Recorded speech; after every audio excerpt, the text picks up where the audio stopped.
안녕하세요. 연극배우 차이입니다. 지난 시간에 연기에 있어 중요한 3가지에 대해 얘기했는데요. 첫째가 신체, 둘째가 생각과 마음, 그리고 오늘 수업 시간에 다룰 게 3번째 딕션입니다. 자, 제가 연기에 있어 3번째로 중요한 것이 딕션이라고 말했는데, 딕션 하면 흔히 발음이라고 생각할 수 있는데요. 제가 말한 딕션은 표현력과 표현법, 이 2가지를 생각해 봐야 합니다. 표현력이란 인물 내면의 속마음, 다시 말해 내면에 흐르는 생각, 느낌, 기분, 감정 등을 겉으로 잘 표현하는 능력을 말합니다. 대본에 쓰인 대사에는 인물이 무엇을 하고자 하는지 의중과 의도가 담겨 있습니다. 이것을 알고 말하는 것과 모르고 말했을 때의 대사 표현력은 달라집니다. 그럼 여러분은 표현력을 높이기 위해서 무엇을 해야 하지? 라는 생각이 들죠. 표현력을 높이기 위해서 표현하는 법에 대해서 생각해 봐야 됩니다. 무대나 영화, 방송에서 배우는 대본에 쓰여져 있는 대사만을 가지고 말을 하죠. 물론 애드립을 치는 경우도 있지만 그건 뭐 어디까지나 특별한 경우니까 오늘 수업에는 다루지 않기로 하겠습니다. 작가는 대본을 쓰면서 인물이 처한 상황 안에서 문제 해결을 하기 위해 무엇을 어떻게 말할지 정말 많은 고민을 해서 대사를 씁니다. 왜냐하면 대사에 따라 인물의 성격, 즉 캐릭터가 다르게 표현되기 때문이죠. 자, 여러분 주변을 한번 생각해 보죠. 친구나 부모님, 뒤에 어르신들, 다 이웃들을 살펴보면 저마다 말하는 방식이 조금씩 차이를 보입니다. 그렇죠.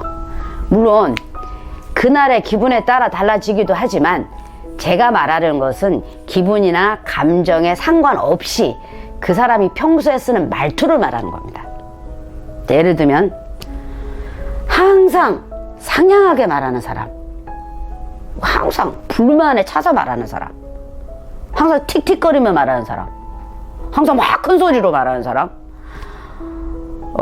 그리고 혼자 복가수라듯이 그렇게 말하는 사람, 항상 자신 없어 하면서 말하는 사람, 항상 능글맞게 말하는 사람, 항상 시큰둥하게 말하는 사람, 그리고 2번째 음을 그랬어 이렇게 음을 올리면서 말하는 사람, 항상 귀여운 척 이렇게 말하는 사람 등등, 그 사람이 평소 쓰는 말투를 뜻하는 겁니다. 말투는 그 사람이 주변 사람들과 소통하는 방식이며 그것은 곧 그 사람의 성격을 나타내 줍니다. 말하는 방식은 때에 따라서 말의 내용보다 중요하게 받아들여질 때가 있습니다. 자, 같은 말을 해도 그 사람 말은 왠지 듣고 싶은 그런 말을 하는 사람이 있는가 하면 잔소리같이 듣기 싫은 사람도 있습니다. 그죠? 결국 정리를 해보자면 딕션이란 말하는 방식을 총체적으로 의미하는 건데, 이 딕션을 구성하는 요소에는 목소리 중요하죠. 발음, 발성, 장단음, 기분, 감정, 생각, 성격 등등이 포함되고 그것들이 총체적으로 어우러져서 우리에게 전달될 때 딕션이 좋다, 나쁘다 라는 판단을 하게 만듭니다. 자, 관객은 배우의 딕션에 따라서 인물의 기분, 감정, 생각, 더 나아가서 성격 등을 알 수 있게 되는 것이니만큼 연기에 있어서 정말 중요하게 작용을 합니다. 그럼 배우는 이 딕션을 어떻게 훈련해야 좋을까요? 자, 배우는 작가가 써놓은 대사, 즉 그를 자신의 편안한 목소리 톤으로 대사의 의미를 파악해서 인물의 느끼는 감정과 생각을 갖고 어떻게 전달할 것인가를 총체적으로 훈련해야 합니다. 단순히 발음 연습, 발성 훈련만으로 해결될 수 있는 부분이 아니라는 뜻을 의미합니다. 때로는 국어의 문법도 중요하고 풍부한 독서량도 중요하고 때에 따라서 뭐 시사나 역사를 아는 것도 중요하고 뛰어난 직관도 필요하고 평소 자기 성찰도 중요합니다. 말은 그 사람을 나타내 주지만 말 자체만으로 그 사람이 다 표현되는 것은 아니기 때문입니다. 자, 이쯤에서 우리말 표현법을 한번 살펴볼게요. 참 많습니다. 은유법, 직유법, 대유법, 풍유법, 화류법, 의인법, 의성법, 의태법, 중의법, 반복법, 과장법, 열거법, 점층법과 점강법, 대조법, 비교법, 연세법, 억양법, 반어법, 역설법, 도치법, 대구법, 서리법, 문따법, 영탄법, 인용법, 생략법, 도노법, 현재법 등등이 있습니다. 다시 말해 작가는 인물의 캐릭터와 대사를 보다 살아있게 만들기 위해서 앞에서 열거한 여러 표현법들을 고려해서 직관적으로 인물에 맞게 대사를 써내려갑니다.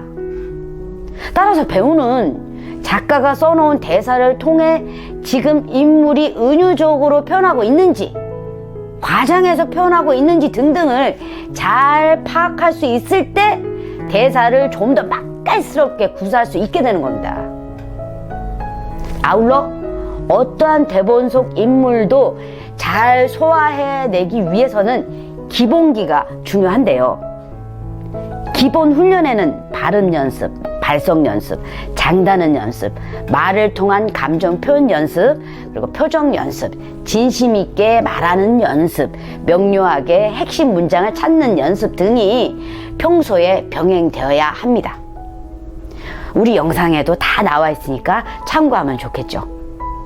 이러한 모든 요소가 복합적으로 어우러져서 배우 내면에서 조화를 이루고 그리고 그것이 대사를 통해 언어로 전달될 때 비로소 배우의 딕션이 좋다 라는 소리를 듣게 되는 겁니다.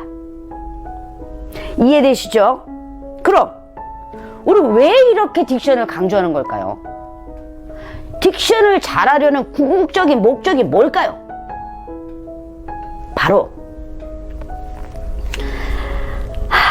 전율이 오네요. 말에 호소력을 갖기 위한 겁니다. 호소력.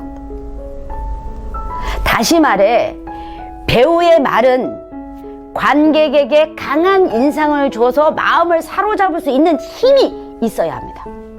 그럼 호소력을 높이기 위해서 가장 중요한 건 뭘까요? 바로 눈치챘을 것 같은데 진정성, 진심입니다. 우리 내면에 누구나 진심이 있습니다.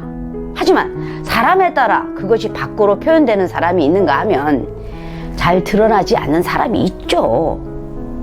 흔히들 무뚝뚝한 사람들 중에 속정이 깊은 사람들이 있습니다. 그것이 말과 행동으로 표현될 때 거칠고 투박하게 표현되는 사람들이 있다라는 거죠. 흔히 성격이라고 말하죠. 이런 성격을 갖고 있는 사람들은 자신의 속마음을 겉으로 드러내는 것을 어려워하거나 힘들어하고 때로 낯간지러워합니다. 평소 습관처럼 속마음을 감추는 것에 익숙하기 때문이죠. 물론 그런 속마음은 어떤 행동 하나로 그 행동 하나로 인해 전달될 때가 있기 때문에 그건 그렇게 문제가 될 게 없습니다. 하지만